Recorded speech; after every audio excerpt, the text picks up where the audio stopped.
Before we go to the panel, I just want a very, very brief and broad, and I mean this is a broad background on some of the causes of the crises.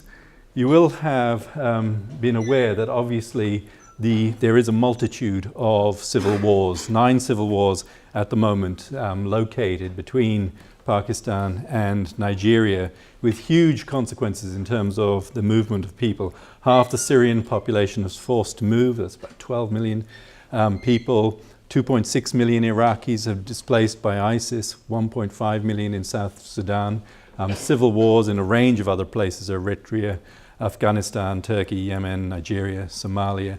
And most of these wars have begun either after 2001 or after the Arab Spring in late 2010 and 2011.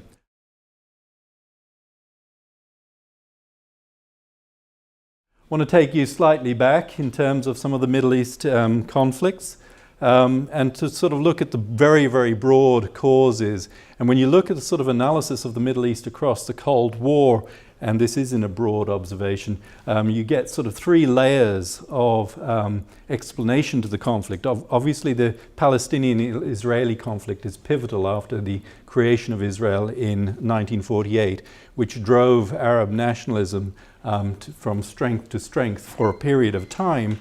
But then also more and more people started to question the basis of that nationalism. The Arab-Israeli dispute led to a deeper sense of polarization within many of these regimes. And then layered on top of that, you put in the sort of superpower competition during the Cold War between the United States and the Soviet Union, which led to the militarization of many of these regimes, with the 2 superpowers supporting different sets of states, but particularly between the years 1965 and 67, the levels of militarization dramatically increased across this region.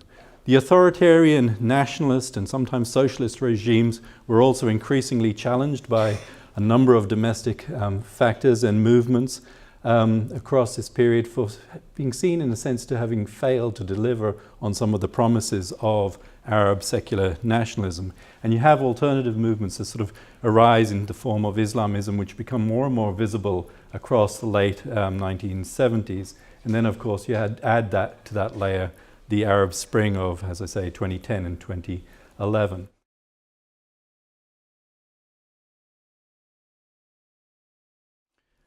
In Syria, of course, the Obama administration ran into a series of difficulties.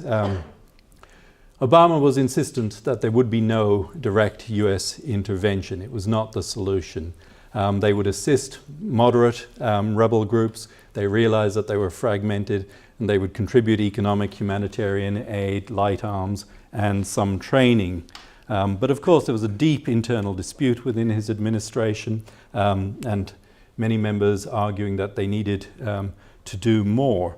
But the bottom line for Obama would be that there would be no troops on the ground, although airstrikes did step up after 2014, especially with the extension of ISIS power. Of course, the war situation that Assad created by reacting to the uprisings in 2011 exacerbated the situation. The groups not receiving aid from the outside became increasingly radicalized and split into various subgroups, between rivalries between al-Nusra and ISIS. But on the other side, there was a relative, albeit not complete, agreement on certain issues between Assad, his support from Iraq, Iran, Russia, and Hezbollah. So finally, despite the disagreement in the White House, the pressure from people like Samantha Power and Susan Rice to do something, perhaps put in place safe havens or no-fly zones, Obama was constantly coming back to them with his often repeated question, and then what?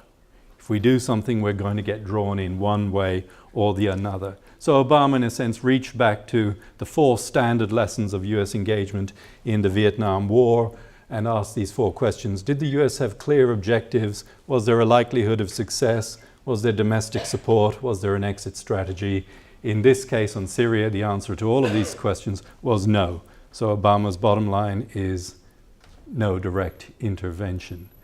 And so the war continued for the years that it has since 2011, exacerbating the topic that we will be talking about this afternoon with the panel in terms of the creation of the refugee crisis.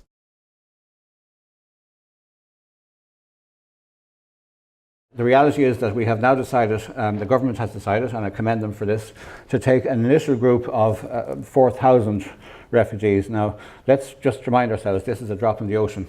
The number of people outside Syria alone, for instance, who have been displaced because of the civil war there is in the region of 4 million. And of that 4 million, about 3.5 million are actually in the neighbouring countries of Turkey, Jordan and Lebanon. Europe has got probably fewer than 200,000 of these.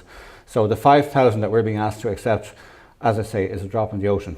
And we should put that in perspective in terms of much poorer countries. The one I know best is Lebanon, where close to 20% of the population in Lebanon is now made up of Syrians.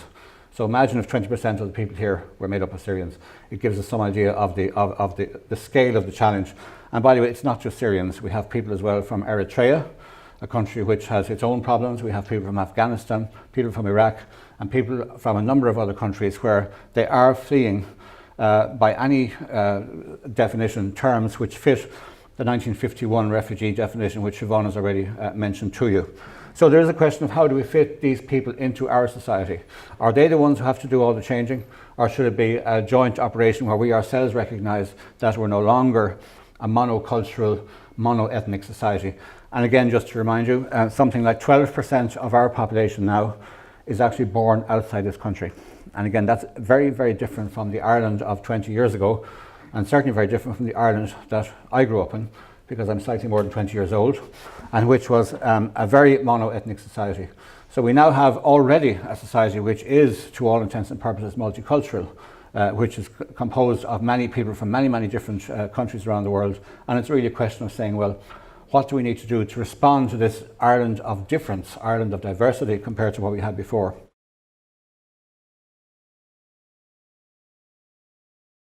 And you can find many different societies, some of which have very large numbers of foreigners in their midst, some of whom have very few. Ireland is now actually somewhere in the middle. I mean, most European countries until recently only had somewhere between 5 and 8% of their population who were born outside.